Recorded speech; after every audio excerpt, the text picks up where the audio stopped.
Good morning. Welcome to the live stream of SSUC, Spiritual Seekers United in Community.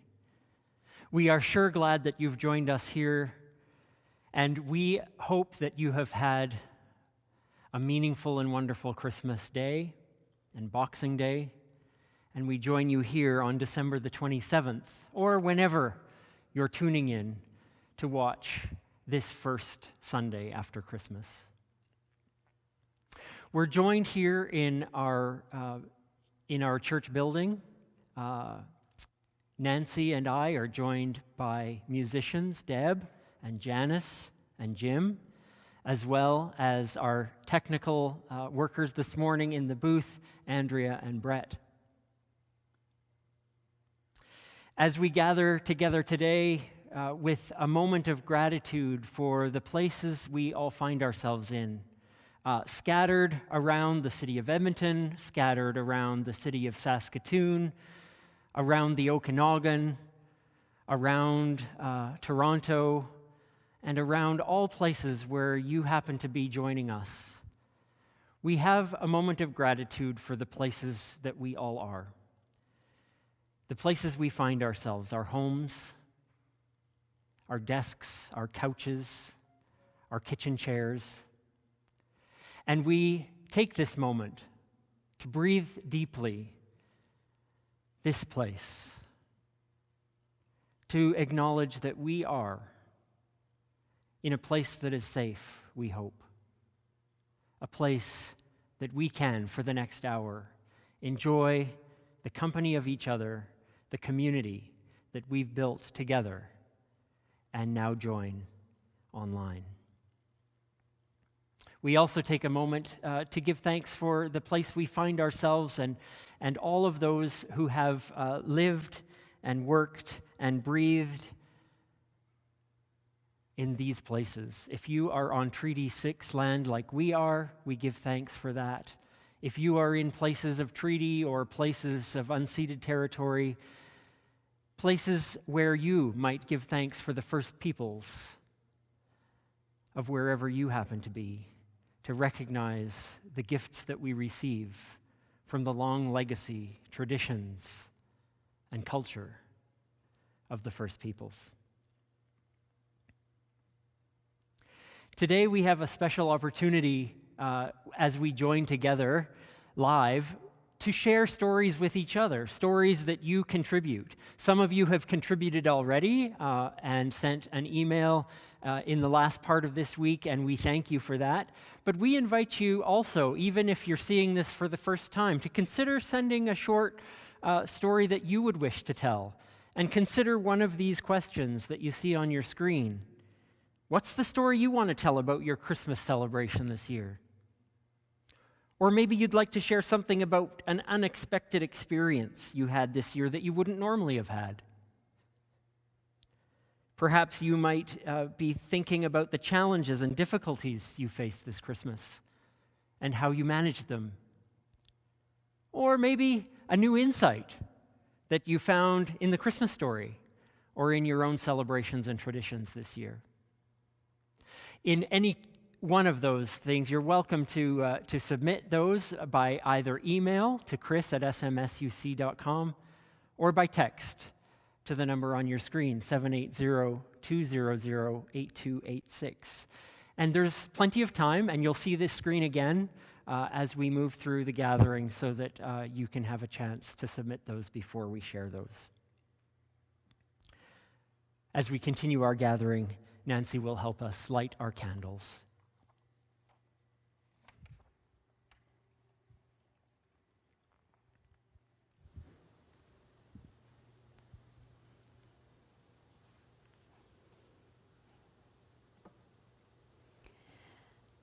Although we don't share the same place, we share space and time because we share ritual. So I invite us to take this ritualized moment, a focused moment in time, to light a candle where you are as we light one where we are.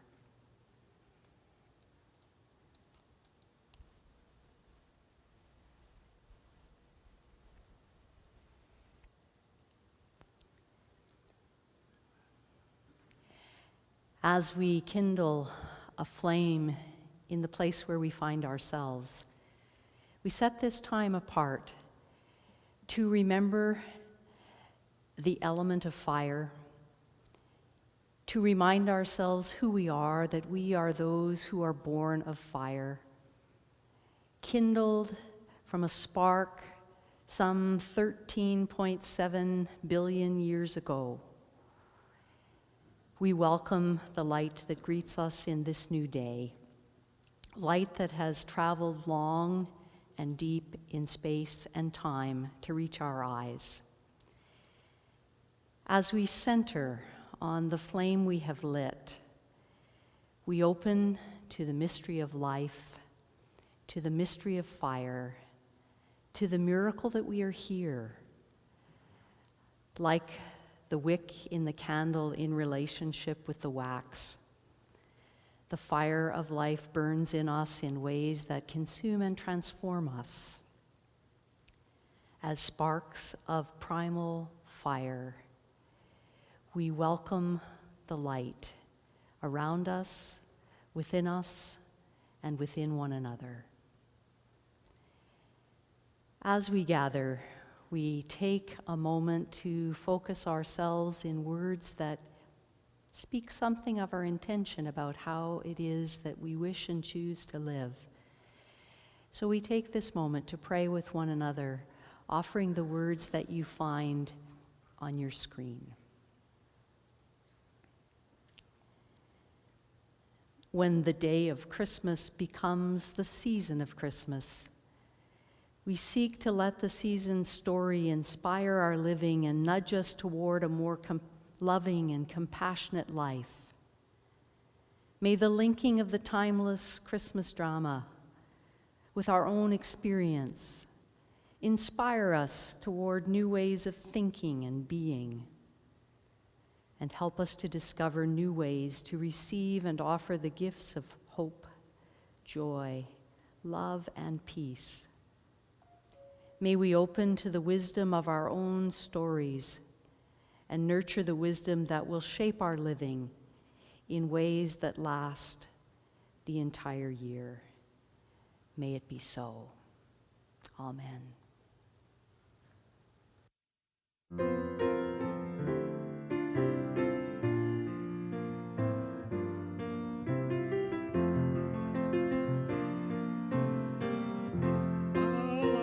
Is gleaming, spreading its arms throughout the night, living in the light. Come share its gladness, love's radiant beam is burning bright, living in the light. When light comes pouring into the darkest place, it hurts our eyes to see the glow. Sometimes a word of hope reminds us of our fears, our memories and tears. The light is gleaming, spreading its arms throughout the night, living in the light. Come share its gladness, love's radiant beam is burning bright, living in the light. And Jesus showed us a well-lit path to walk, showing us things we hadn't seen. Now, like our teacher, we help creation shine, and this will be a sign. A light is gleaming,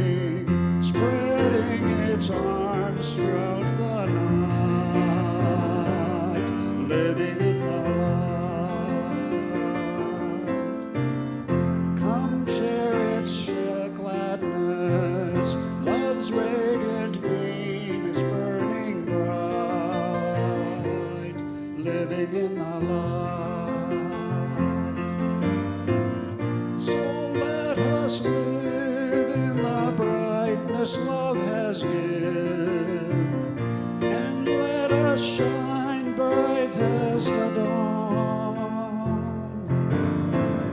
We trust a light within us sparkle and ablaze, warming all our days.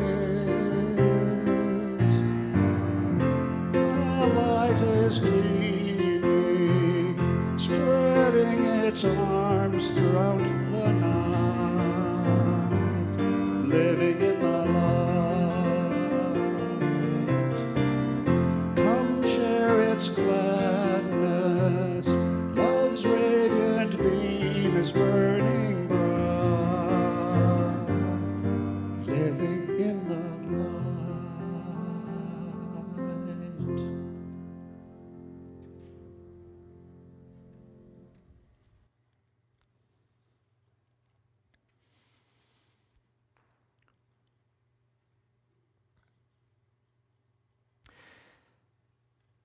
I'm not sure about your Christmas celebrations. As you share your stories with us, we're going to learn more. I want to share that for me personally on Christmas Eve, we had some very meaningful moments. And yet, there was something missing. It was not difficult to hear the emotion in our voices and see kind of the longing in our eyes that we wish that the room had been full and that we could have shared our celebration together. And yet there were moments that were beautiful and wonderful and couldn't have happened otherwise in all of our Christmas celebrations. Perhaps you feel like me that even if there were wondrous things that happened that couldn't have happened in other years, there was still just a little something different, a little something missing, that personal connection. Today's story for our Time for All Ages speaks about all the wonderful and meaningful things about Christmas, and yet addresses our longing, perhaps our lament, perhaps our wishes and our hope for something just a little bit more.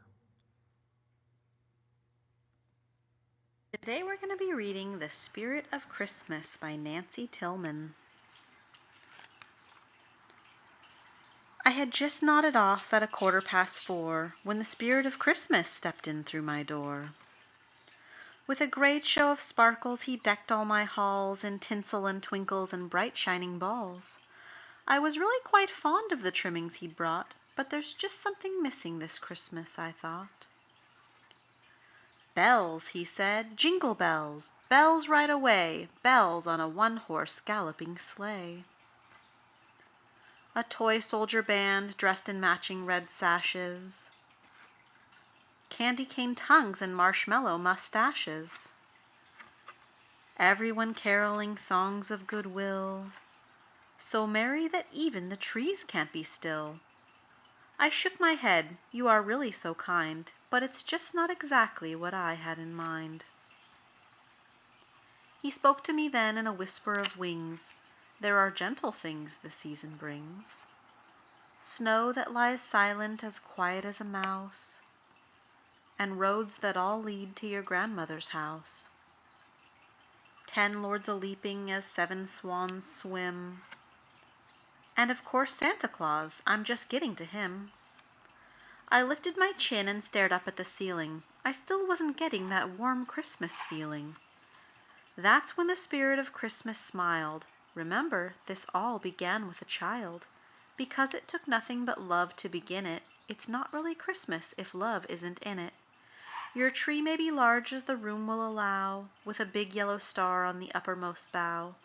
But of one thing I'm certain, I'm sure of one thing, it is love that makes the angels sing. And that's when I got it, that's when I knew the thing that was missing from Christmas was you. And so then, my darling, wherever you roam, may you always be safe, may you always come home. For as long as the world still spins and still hums, wherever you are and no matter what comes, the best part of Christmas will always be you beneath my Christmas tree.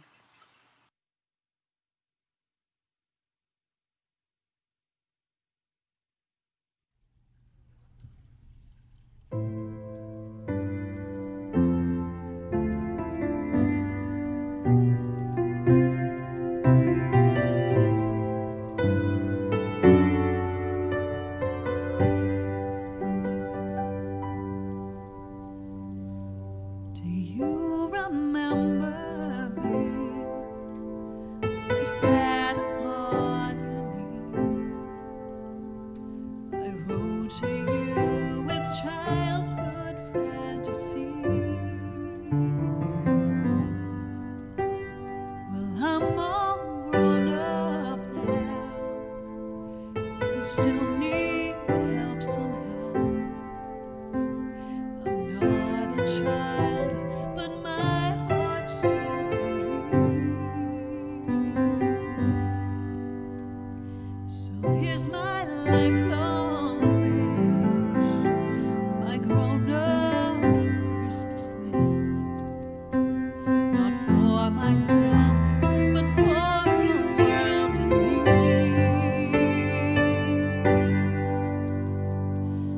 No more lives torn apart. Their wars would never start, and time would heal all hearts. Everyone would have a friend, and right would always win, and love would never end. This is my grown-up Christmas list.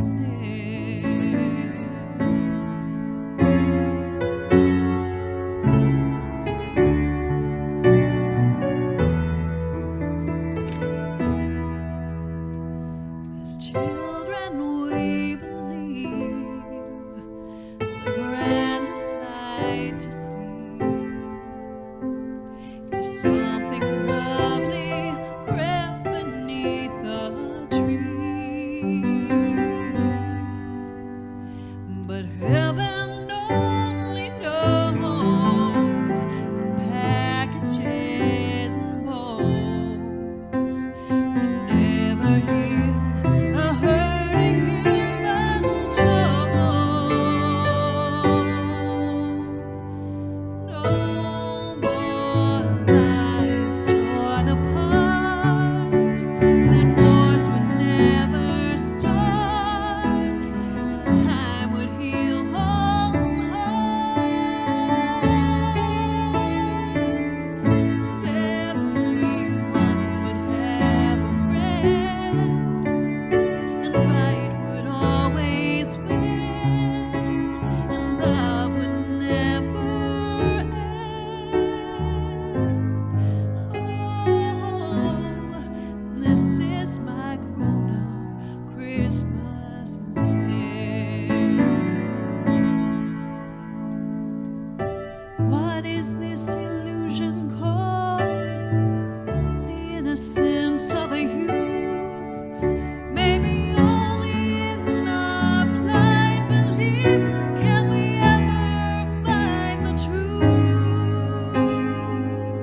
We have some time to share now some of the stories that you've sent us over the last few days and this morning.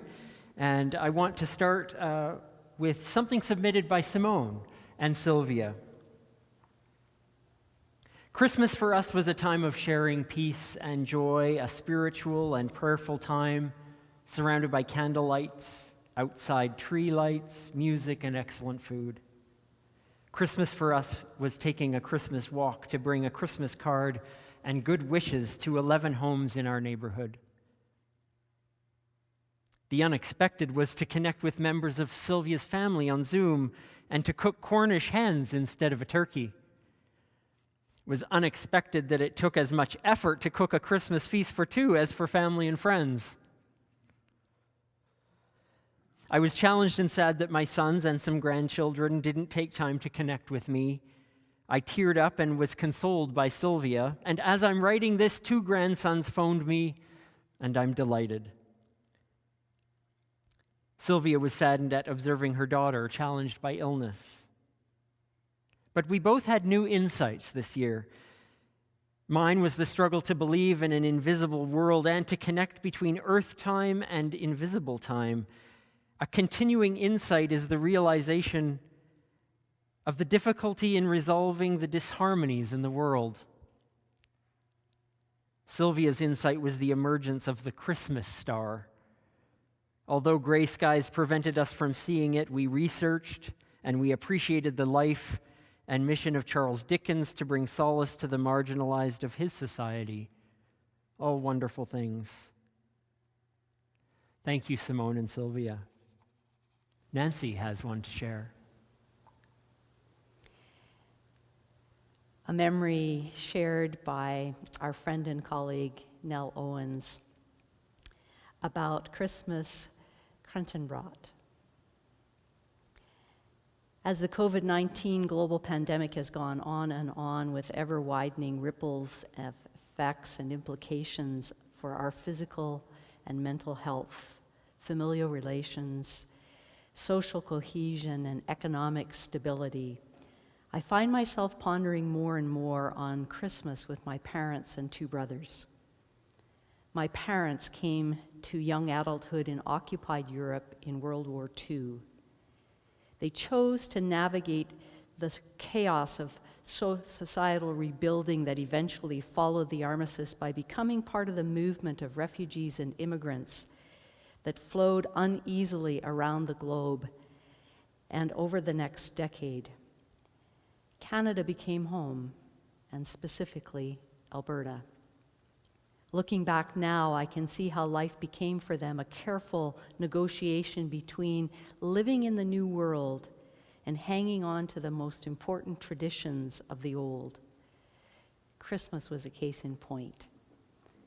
Santa Claus came to my childhood home, but he arrived on Christmas Eve, so that the frenzy of overstimulated children and unwrapping presents didn't mar the religious significance of the following day, Christmas Day. On Christmas morning, we woke to classical religious Christmas music coming from an LP record playing on a hi-fi system in its cabinet in the living room. We stayed in our beds because we knew what was coming. Into the darkness and cold of our bedrooms, Mom would bring each of us a tray that she put on a chair, placed ready beside our beds. Every tray held a glass star candle holder decorated with real evergreen twigs and tiny, colorful, breakable Christmas balls and a real burning candle. There was a cup of tea with milk and sugar and a plate of Mom's Christmas Krantenbrot, raisin bread, spread with butter and sprinkled with white sugar.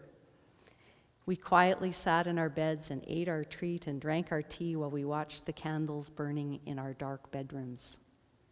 Eventually, we got up to join around the kitchen table for the rest of our Christmas breakfast before getting ready for church. Years later, when I had a young family of my own, my partner and I negotiated, as all families do, between living in the new world of our own family and hanging on to the most important traditions of our childhood families. Christmas Eve looked much different for me by then. Church was on Christmas Eve, not Christmas Day, and since both my partner and I worked in the church, the end of Christmas Eve gatherings that marked the end of many communal seasonal activities was generally celebrated by putting our feet up and having a drink with good friends who unfailingly took in our sons on Christmas Eve while we were busy working. This also enabled the traditional Canadian Christmas morning frenzy. The very thought of bringing my spirited young sons a burning candle accompanied by flammable material so they could eat a treat in their beds seemed distinctly unwise. However, despite the fact that I have continued my life journey for many years now without my parents and brothers, I still bake my mom's Christmas Krentenbrot, raisin bread, every year. My partner and I enjoy it and gift it to 2 members of my extended family who still remember my mom and her traditions. I believe we have all done this dance during the pandemic Christmas season of 2020, negotiating between the traditions of our old pre-COVID-19 Christmas life into the realities of our new pandemic world. It's our way of finding the hope necessary to move on with this life. We have adapted before, and we will again. It is the way of things. It is the way of life. Blessings to all and stay safe. We will meet again. With our thanks, these are the words of Nell Owens. Another offering from Teresa and Sam this time. Here are their words. As December 24th rolled around, we had little hope of seeing anyone, let alone except each other. Sam's son Brian, who lives alone and in whose cohort we are, with none but his little dog Buddy, had been invited to join us for a Christmas Eve sleepover, but he had declined. Lo and behold, midday on Christmas Day, Brian announced that they would join us for dinner. When he arrived, he brought his pillow, and we were ever so grateful that he would not be alone on Christmas. We played games, we laughed a lot, the boys helped with the meal and cleanup, and we had a lovely day and evening. It was special in its simplicity. While we could have mourned not seeing the whole family, we chose to celebrate on Boxing Day with a family video chat where we opened our gifts together. It was a completely different Christmas, but very special nonetheless. From Teresa and Sam.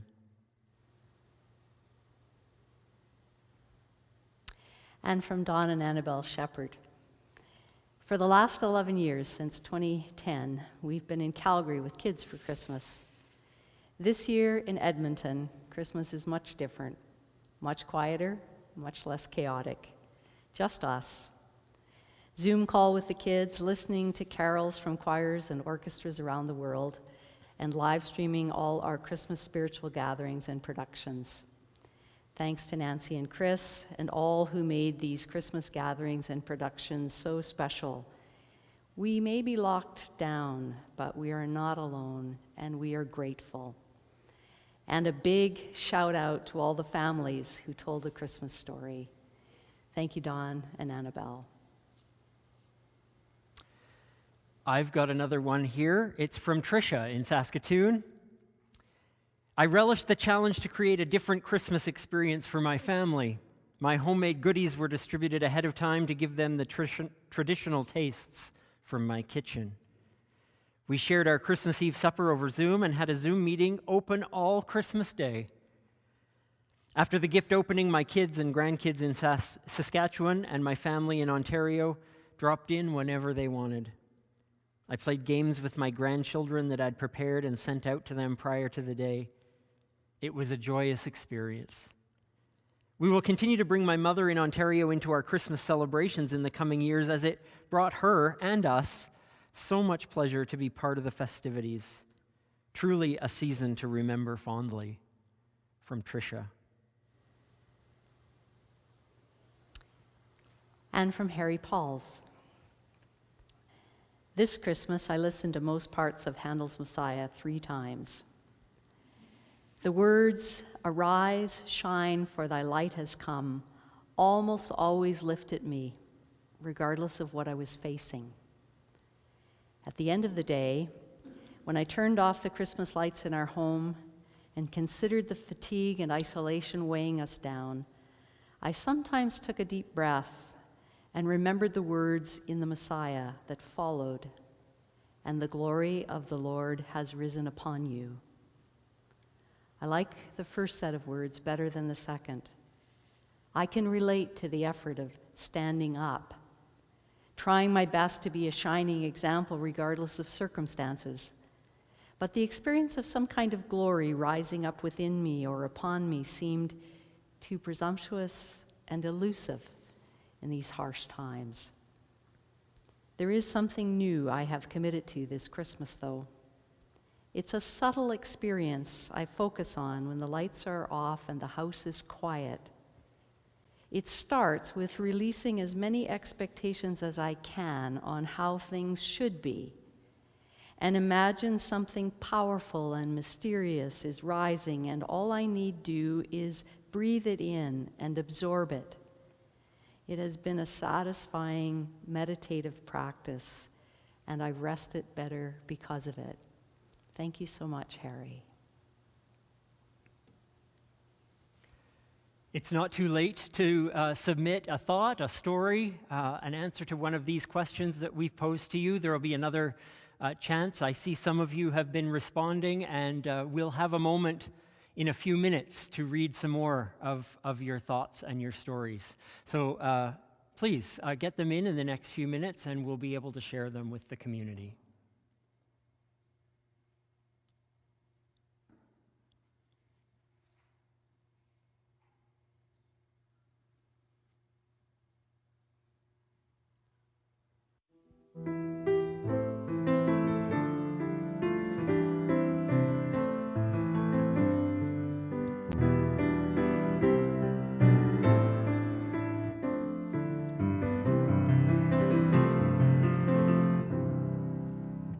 Birth in a manger, life as a stranger, Mary's child Jesus, long years ago.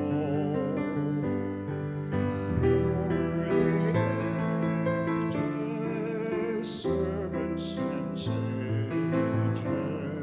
search out his wisdom for ways to go. In dark December, people remember how his star brightens, how his light grows, learning compassion, living with passion, walking in ways enlightenment shows. All earth is waiting for new awaking, that one day all might join hearts and hands in all life's mangers. No more as strangers, let us birth love in each day's demands.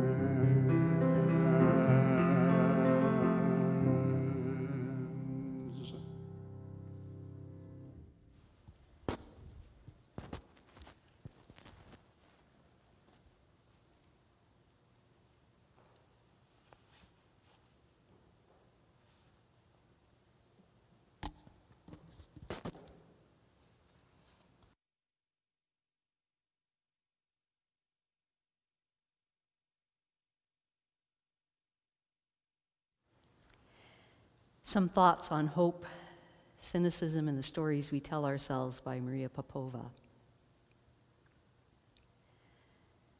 The stories that we tell ourselves, whether they be false or true, are always real. We act out of those stories, reacting to their realness. William James knew this when he observed, "My experience is what I agree to attend to. Only those items which I notice shape my mind." What storytellers do, and this includes journalists and everyone who has a point of view in an audience, whatever its size, what storytellers do is help shape our stories of how the world works. At their very best, they can empower our moral imagination to envision how the world could work better. In other words, they help us by cultivating the right balance of critical thinking and hope. What we need then are writers like William Faulkner, who in his Nobel Prize acceptance speech asserted that the writer's duty is to help people endure by lifting their hearts. In contemporary commercial media, driven by private interest, this responsibility to work in the public interest and for the public good recedes into the background. And yet, as I continue to stand with E.B. White, who so memorably asserted, writers do not merely reflect and interpret life, they inform and shape life. And that's the role of the writer, to lift people up, not lower them down.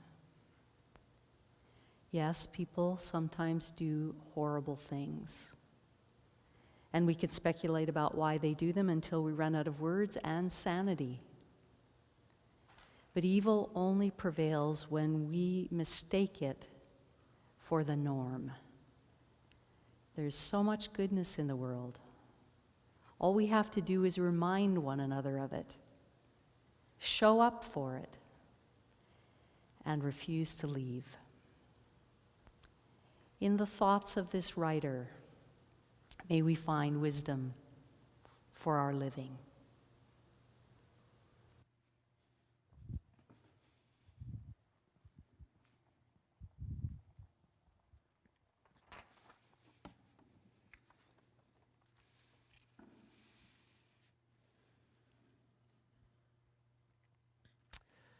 Anyone who has spent any time around children know that they love to hear a story, if it's a good one, again and again and again and again. Research has found that children who are read the same story several times learn words quicker than those who hear a wider variety of stories with less frequency. In fact, children need to hear a word around 80 times before it becomes a part of their vocabulary. Some researchers also propose that children may choose the same story again because it's familiar and comforting, and young children want the familiar and the comfortable when surrounding the lives that they live, which have very little control to what happens to them. And I think we all feel more comfortable when we have a little predictability.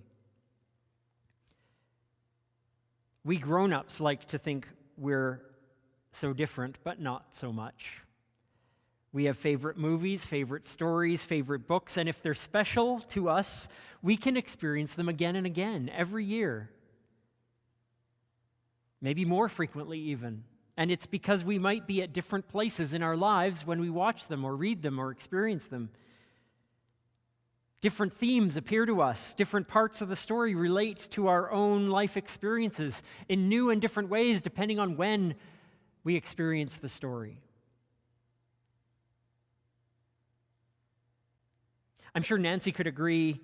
We've been diving into the Christmas story and attempting to find new meaning and meaningful wisdom within it, for me, for at least 25 years, and amazingly, haven't got stuck yet for what could possibly be the meaning in telling this story again.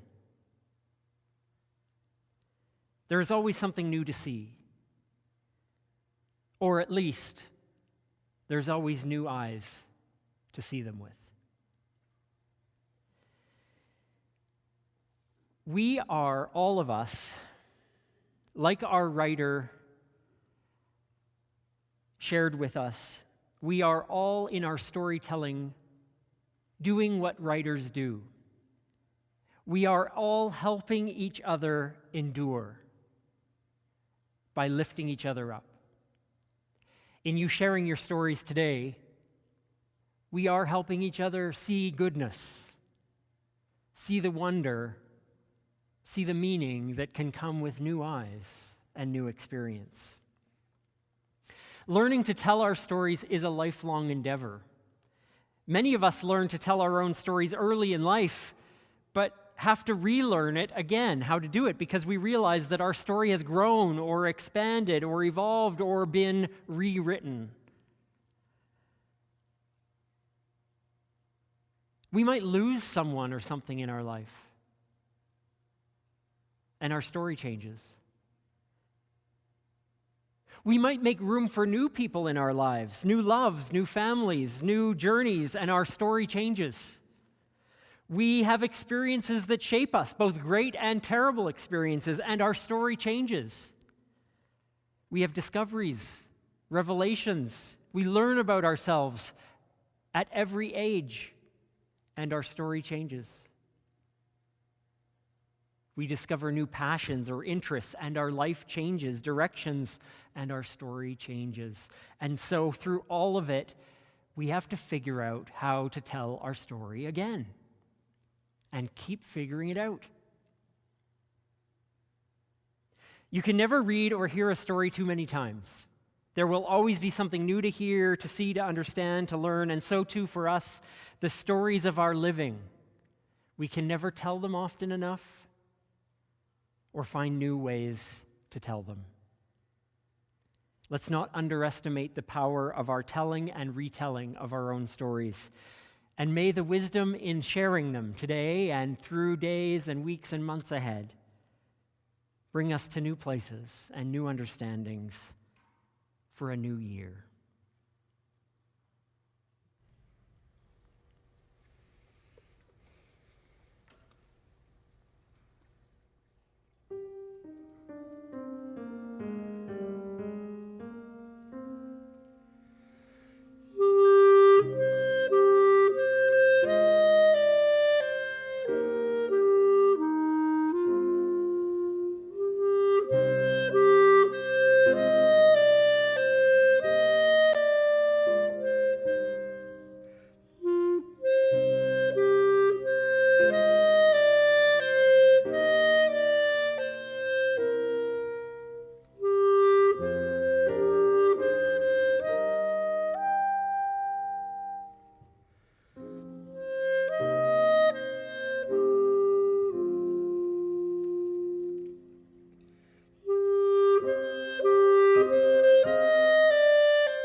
While we're dealing with some technical camera issues, we'll share a few more stories that have come into us this morning.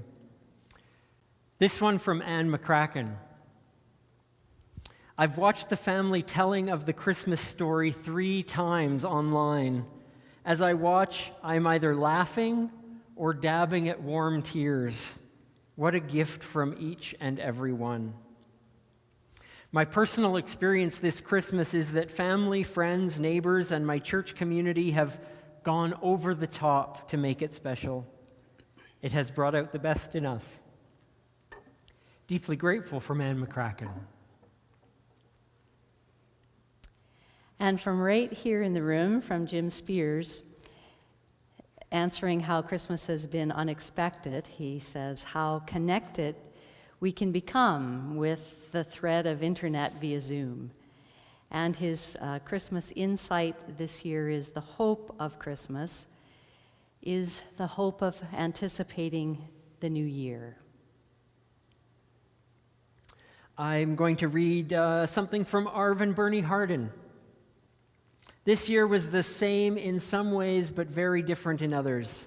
Dinner was turkey with the trimmings and a day spent with some family, our limited bubble, Brett, Serenity, and Ashley, with a brief, poignant hallway exchange of gifts, stockings with Trent and Karen. Our bubble opened stockings and ate snacks and lots of chocolate. In the early afternoon, Karen organized a Zoom meeting that encompassed 4 households, 3 time zones, to have 11 of us conversing, laughing, and exchanging family digs.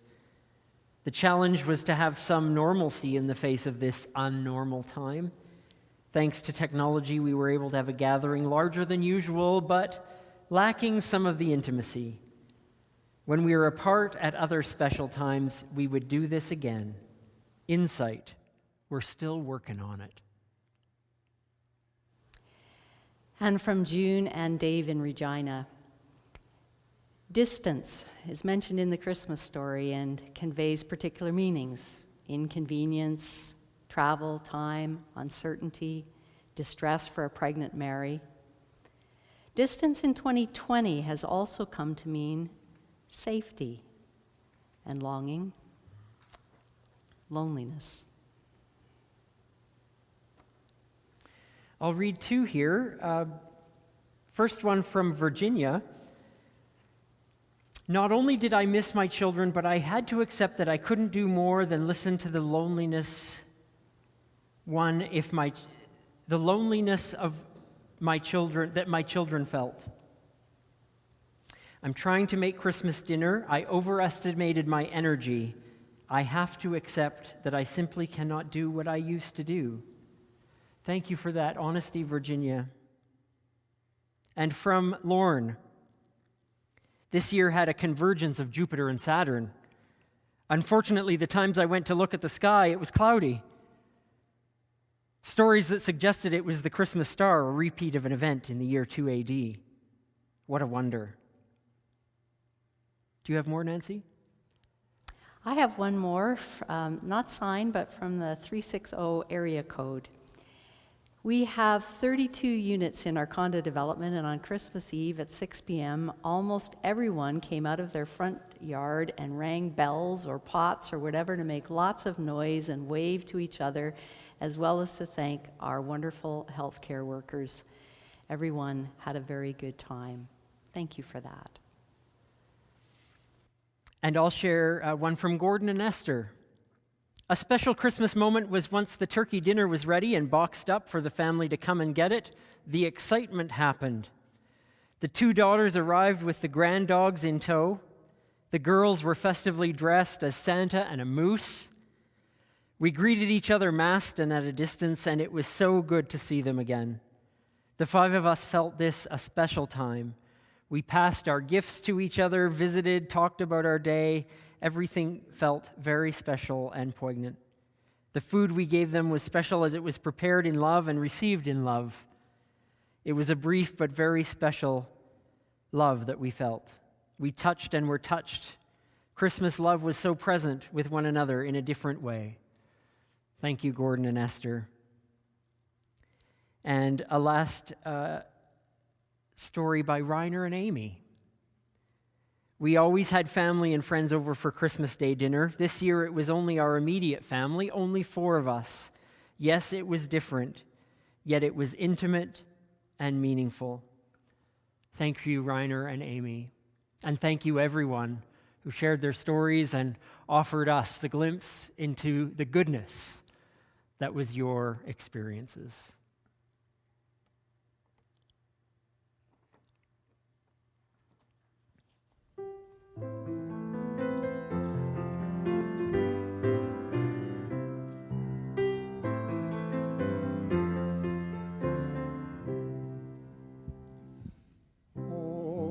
Is a star that shines in the night, leading us on till the morning is bright. The light as it grows brings joy to our days. Our care for each other emboldens love's ways, that all find Christmas peace. Peace is a ribbon that circles the earth, giving a promise of safety and worth.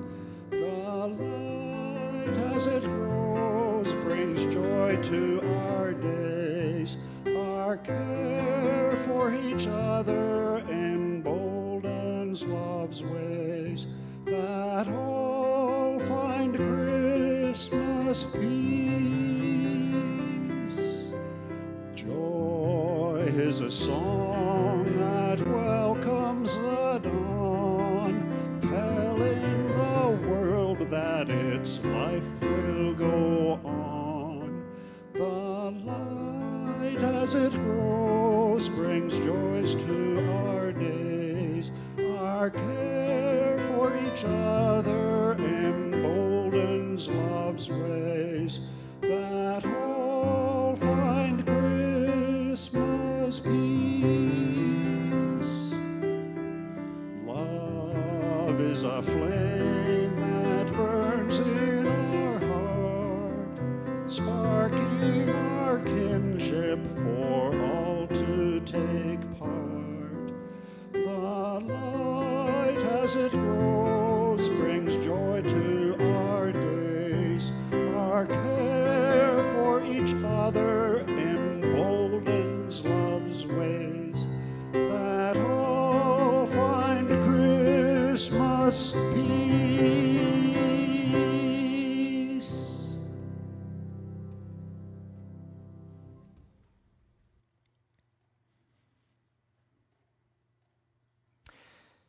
As we've gathered together in this digital way today, we've shared our stories. We've shared the way that a celebration that we've long perhaps celebrated one way was celebrated in a different way. We've shared wisdom with each other. We've shared goodness with each other. We've shared challenge with each other. And we're made stronger for it. And so may we take our Christmas lights and the wisdom that we've learned, take it into our lives and our day and our week, and may it transform us by knowing each other and knowing our stories. Until we meet again in this way, may we be safe, may you be well, and until we see each other again, goodbye.